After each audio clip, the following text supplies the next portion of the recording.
Destroying engineer's nest can be challenging and fun for the first couple thousand times you do it. After that, it gets a little bit repetitive. That's why you may want to learn how to turn the chore of destroying buildings into the closest thing to an amusement park we have in TF2, Sentry surfing.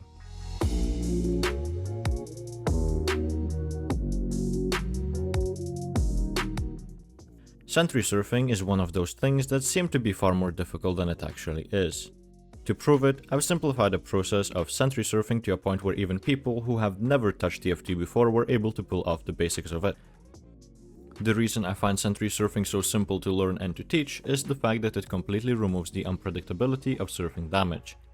Sentries, if made to target you, are always going to behave in the same way, which can be learned with enough practice. Whereas other kind of damage surfs are hard to learn since you are introduced to human error from the enemy player's side.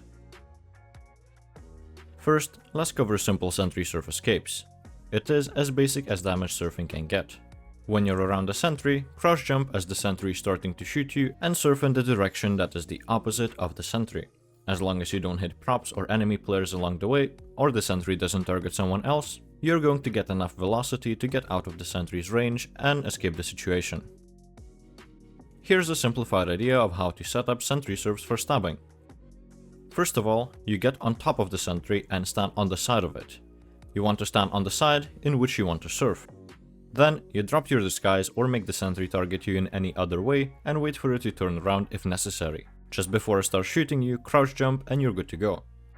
You can also crouch jump off of the sentry and away from it to surf in a different angle, but crouch jumping in one spot will get you good enough results without ruining your surf if you mistime the jump. The process of sentry surfing is really as simple as that, but there are more things I would like to mention. To make this as comprehensible as I can, I will be covering everything that you should consider from the start of seeing the sentry all the way to getting a stab. First of all, the location where the sentry is matters more than anything else. If you have a roof above the sentry, surfing it will be far more difficult and in most cases unnecessary. Other map geometry to look out for are ramps or stairs. If you were to undisguise next to them and get the sentry to shoot you, you can slide on them to get a lot of distance from it. It also works very well if you can't get on top of the sentry. Also, if the sentry is built behind enemy lines in a location which is far away from any places where enemies may be, you might as well just sap it and move on. Same goes for sentries that are guarded by enemy players or even sentries that are in ranges of other sentry guns. Surfing them will most likely end up with you dead, so unless you want to do it for style points, don't do it. Now, even if a sentry is perfectly placed for a surf, you should still consider whether it's worth doing it. If you care about your team winning the game, you should only surf sentry guns that your team won't struggle taking care of afterwards. But since you're probably the 5th spy in your team, that probably won't really matter.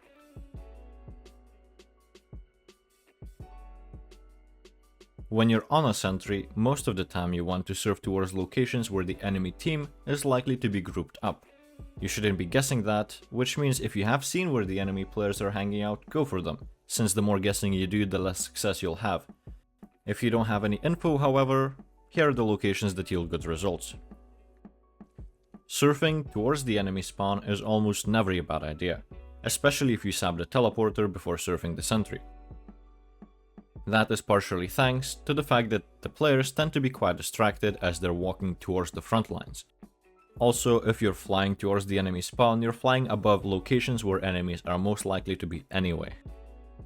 Now that you're airborne, it should really be a cakewalk unless you decide to stop yourself in the air to get the stab.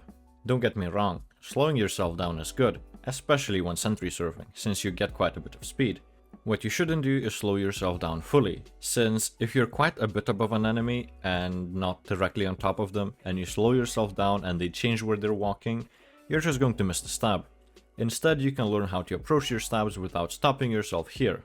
The same idea of carrying over velocity into your stab, mentioned in that video, applies to sentry surfs too, so consider getting used to that idea. If all is well, you should be ready to get the stab, just don't rush it. The last thing you want to do is miss a stab because you pressed too early after all that effort. In case you have no enemies around you, you might want to consider landing in locations in which you can get some unexpected stabs. If not, you can try landing on higher up places to get as little fall damage as possible, or even use some slopes to fall damage cancel. If that is not an option, you can land on health packs to have more health before you touch the ground, or you can even fall damage cancel with an uncrouch bounce, but that is more of a Hail Mary that you shouldn't bet on. Practicing Sentry surfs is not only fun, but also quite simple. All you have to do is create a lobby with bots and try getting Sentry surfs there. Not only will the sentries be placed in realistic locations, but the bots will probably walk in more or less logical locations as well.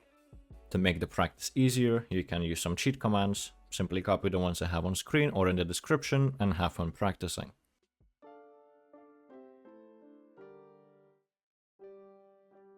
Many sentries cannot be surfed vertically, but they can still be used for escaping and building velocity on even ground. That is because they don't do enough knockback to counteract gravity. Sentries can be surfed with 125 health or less, but I would suggest only going for sentry surfs if you have an overheal from either a medic or the kunai, since fall damage exists. All sentries do a similar amount of damage per surf, since they have the same range. Level 1 sentries do less damage, but you take more time in the sentry's range since less damage means less knockback. Level 2 and 3 sentries do more damage, which pushes you out of the range quicker, leading to the similar amount of damage dealt to you. In case you want to surf back on the sentry, you should do that in a spiral motion. If done tightly enough, the sentry won't be shooting you mid-surf since you will be rotating around it too quickly.